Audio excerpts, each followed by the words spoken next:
Greetings, Goblins. It's your old pal Jorbin here, and I just got back from MythicCon, where I got to spend a little bit of time with the dungeon masterpiece himself, Baron Ropp.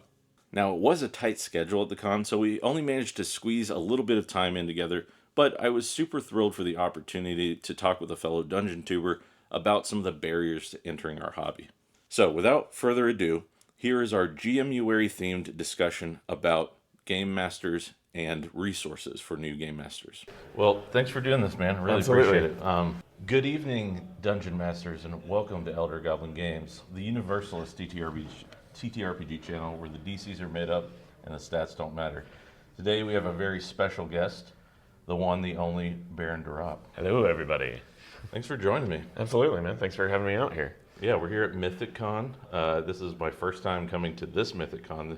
There's usually one in Asheville, but excited to be here. And we just wanted to get together and talk about some of the barriers to becoming a game master. It's a topic that comes up all the time in discussions online, and I just wanted to get the perspective of someone who is a tenured dungeon master and usually wears a nice blazer. So, yeah, I'm repping Shadow Dark today. Hey, Yeah. I'm repping Dark Souls for some reason, but There you go. that was what was in the bag. Yeah, seriously. But yeah, I think one of the things that comes up a lot in the hobby is like dungeon masters or game masters are one of the things that are hardest to really nail down and get people to commit to. And I think there's such a high barrier of entry because most people come in through Dungeons and Dragons 5th edition or even Pathfinder like I did. And I think there's like a level of competency people are expected to have when they come to a game like Dungeons and Dragons. But now that we have all these indie games like Shadow Dark, Yeah. I think that the options for new players have gotten that much easier. Yeah. So, I think honestly, the 5th edition Dungeon Master's Guide does a really terrible job of teaching people how to be a dungeon master. I haven't looked at the 2024 edition yet. I have not either. I plan on making a video that basically, I almost made the video of like, this is everything wrong with the Dungeon Master's Guide. Now it's going to be really fun because there's 2 versions of the 5th edition DMG, and I'll also be able to go back and compare it to like even 4th, 3rd, 2nd, 1st, basic, like go and look at the expert booklet from basic. And even, not Men in Magic, but 0th edition, I have a copy of 0th edition. What is it, white box, brown box, whatever they call it. And like compare like what was actually being taught through the ages. And I find it very depressing that basically the last time that we got a simple, relatable, straightforward mode of teaching how to do dungeon design, in my opinion, was in the 1st edition AD&D book. Yeah. You know, and since then, there has not been an education around any level design or heuristics found in the DMG. And when your game, half the title is dungeons, and you don't encounter dragons until you're like 6th or 7th level, you better stick the landing on the f***ing dungeons, man. Yeah. You know?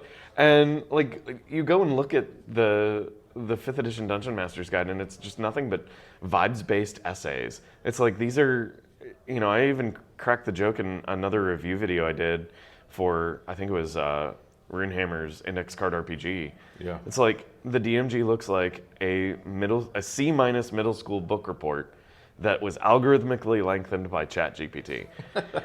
Like, it just doesn't give you anything toothy or actionable with justifications as to why you do things a certain way for a given purpose. True. And yes, that like start off, show me why a 5-year or a 5-room dungeon heuristic works. And then show me other ones. And there are other ones out there. Most people don't even know they're out there. Yeah. You know, like take the platformer paradigm and apply it to dungeon design. It's not even, like, people don't even talk about this on Reddit because it's such an information low environment about how to actually design a dungeon.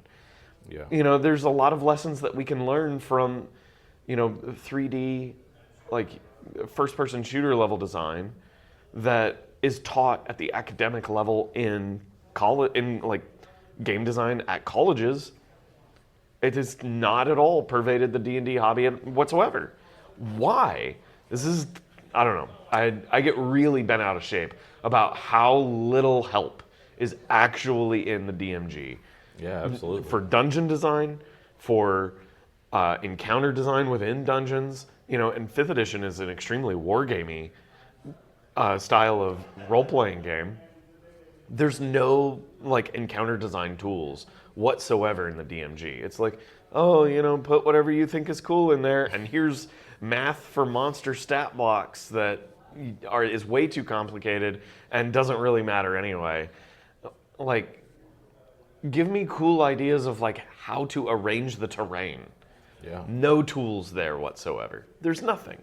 There's all of this, like, a lot of it I believe is probably holdover stuff in the player's handbook from prior editions, like the fact that most of the ranger's abilities operate in a 6-mile area, or the dungeon area, or excuse me, dragon area effects. What is it? The regional effects happen on a 6-mile area. Right. Like, there's a reason for that, Yeah. and it is never discussed why a 6-mile hex is a 6-mile hex for the reason why it is, and why that means, like, if you enter this 6-mile hex, these regional effects start to take place.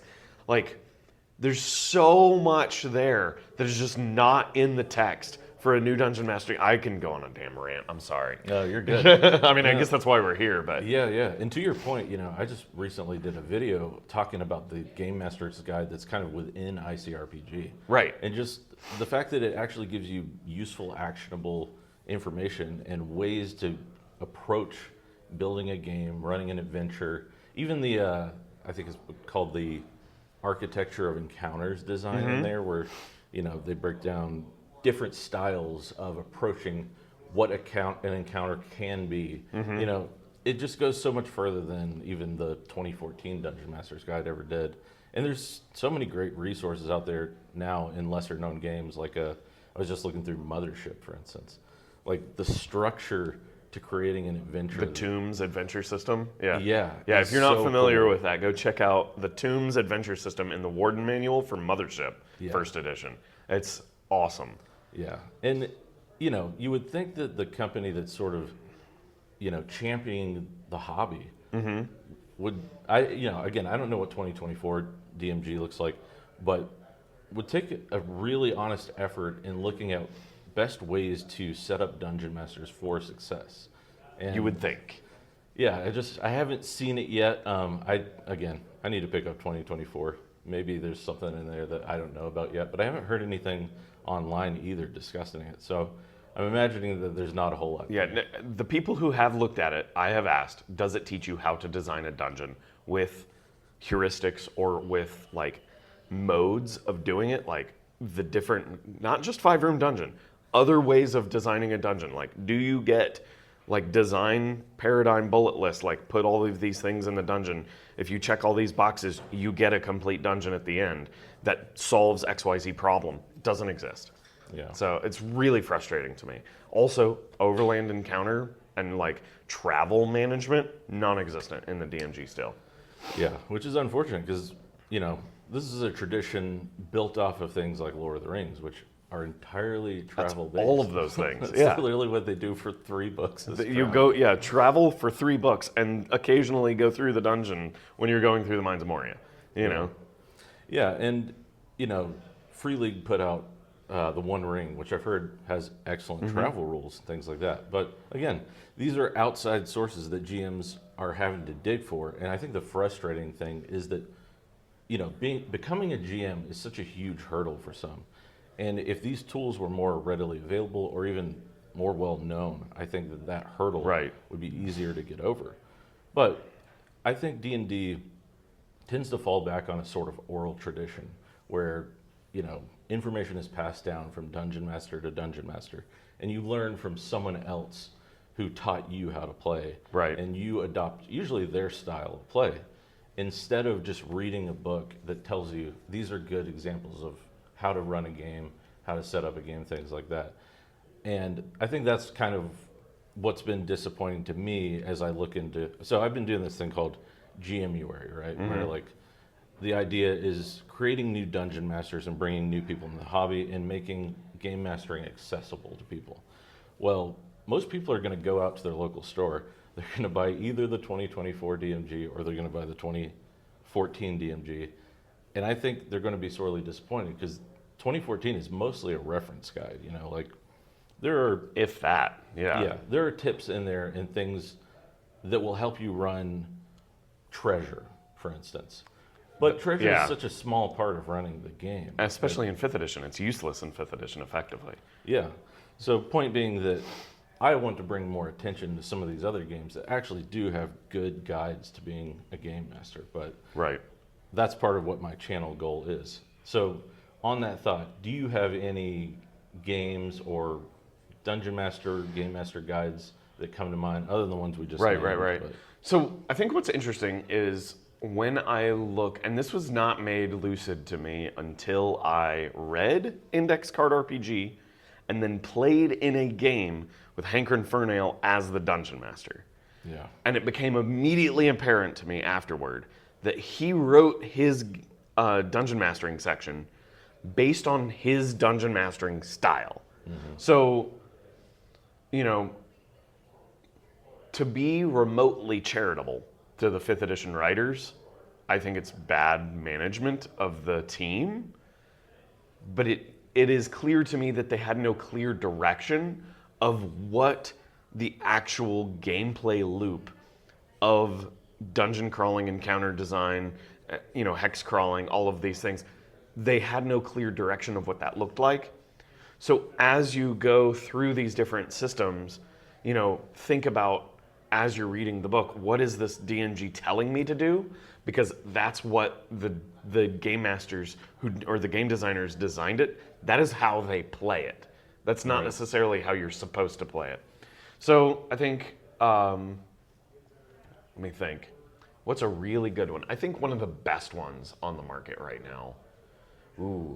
For encounter design, for an action-oriented Zelda, you know, like a door D&D, where you have really tight dungeons that have a lot of action-packed nonsense going on.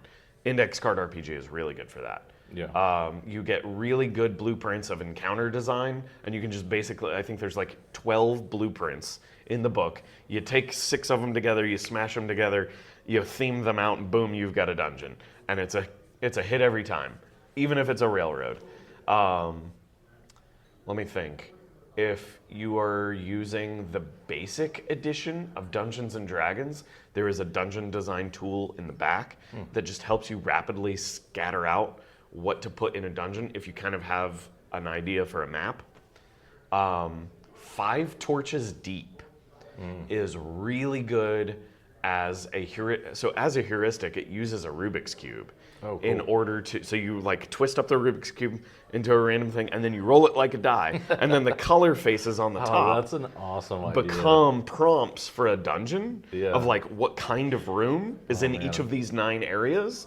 And then there's further tables that have like weird adjectives or vibes or whatever, and you roll on those and staple all of that onto the dungeon, and you end up with like 9 explorable areas of an adventure site with prompts for word vibes.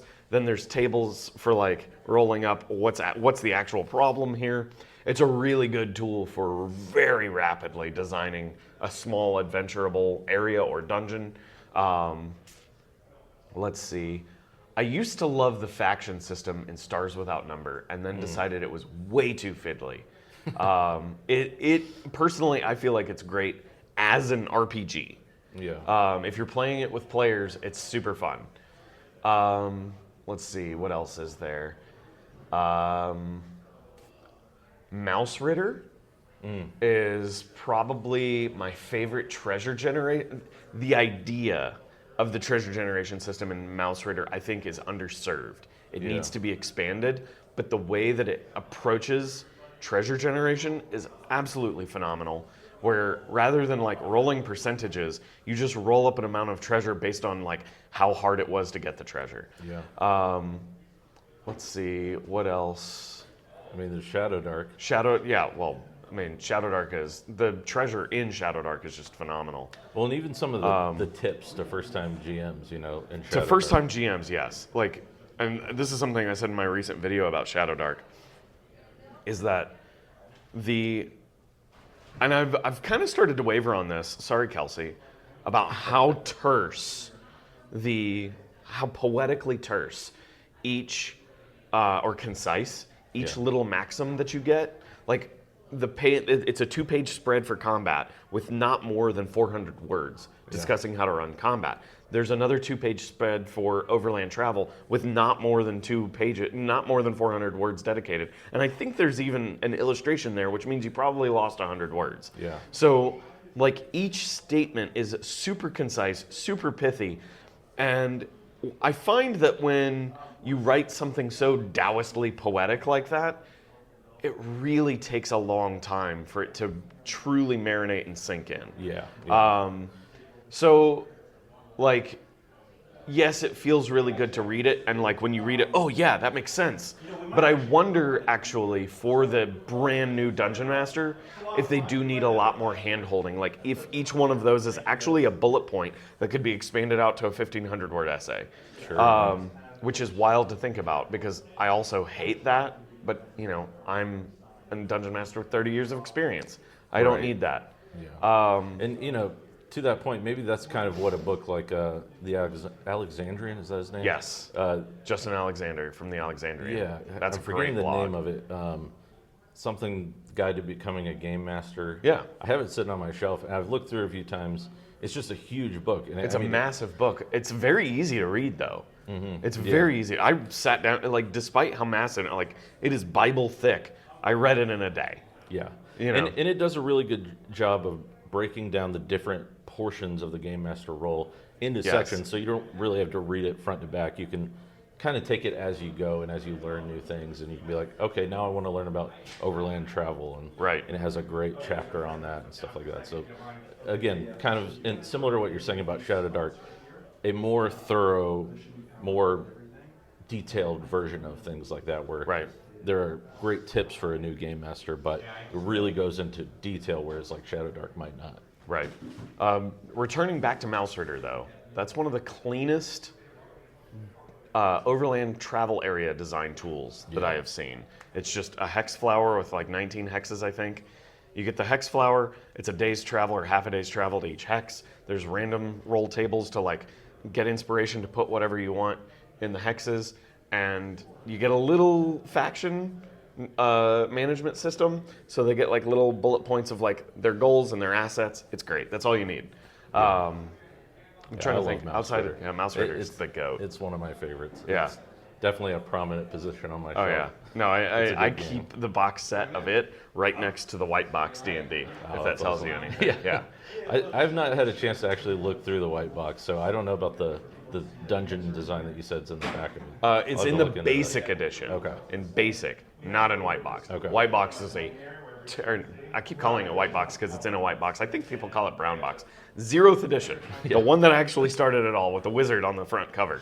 Right. That is a terrible RPG. Really? Yes, it's awful. It's like a little before my time. Reading it is incomprehensible. Yeah. I've seen some of the adventures and stuff that Gary wrote, and they can get a little superfluous at times. Yeah. So, understandable. But. Okay, so on the same subject of game mastering, you've done this for so long. You've done cons. You've run probably hundreds, if not thousands, of games at this point. What are some of your top tips for someone brand new to the hobby, never tried game mastering before? What would you say, like 3 bullet points of tips? Brand new to the hobby and wants to get into it? Mm-hmm. Don't start with 5th edition Dungeons and Dragons. I would say pick up Shadow Dark, because a lot of the same tropes and mechanics that you would experience in 5th edition are found in Shadow Dark. Like the vibe of the rules is very similar. So using that as a jumping off point to go into 5th edition or Pathfinder, if you decide you want to go into something more crunchy, it's a very easy lift to do so once you get the mechanics of Shadow Dark underneath your belt. It's also nowhere near as brutal as people make it out to be on the internet. It's very hard to kill characters in Shadow Dark. Let's see, what else? I would say pick up Shadow Dark. The next one would be play as often as you can. So, and don't be afraid, like, I hear a lot of people of like, I don't have anyone to play with. You have a cell phone. with over 100 contacts in there. Just ask them all. Do you want to play D&D? I'm going to be inviting 5 people over. If you ask, like everybody has heard of D&D, nobody knows how to play it, everybody wants to. It's super mainstream now, but nobody knows how to do it. If you're willing to run the game, people will come over.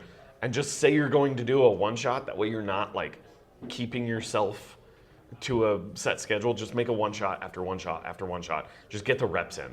Play it as often as you can. You will, and then record your sessions so that you can listen to them. That's bullet point number 3. Record your sessions so that you can listen to them and identify where you suck and why. And you will get very good. You'll get very, very good. Yeah, and just to your point, I recently ran a game of Shadow Dark for my parents and my in-laws and my wife. Yeah. And not gamers, never played D&D, anything like that. They had a blast. I rolled the characters for them so they didn't have to spend time figuring out what all that was. But easy enough for anyone to grasp who's not even necessarily had any sort of experience playing games like that before. And same thing, one shot. I wasn't going to be like, all right, we're going to meet every other Tuesday, week from 4 to 8 to 10. or whatever. Yeah. So yeah, all valid points and you know, yeah, great for a new game master. So Yeah, man. well, cool. We can probably wrap things up there. Yeah, I've got a crafting competition to get to. Yeah. We want to experience some of the con before things start getting going here. So appreciate you being on the show. Thanks for having me, man. Yeah, this was awesome. Let's do it again sometime. Cool. All right, bud. See you guys. Okay, well, that's it for today's video. A special thanks again to Baron for making the time to meet with me. It was an awesome opportunity, and I'd love to do it again sometime. By the way, if you're a dungeon tuber out there and you want to get together or meet over the internet and talk about things like GMuary and ways that other players can find their way into this hobby, let me know. As for all my usual viewers out there, thanks for watching. Don't forget to like, subscribe, leave a comment to some of your favorite resources for game mastering. And don't forget to check out the links below. I'll have things like the Discord link so you can connect with more of the community, and a link to my Patreon where I'm going to soon be doing a Shadow Dark West Marches style game. So if you want to get involved, check that out. Alright y'all, that's it for me this week. Thanks for watching, and as always, make mistakes, choose chaos, and most importantly, have fun.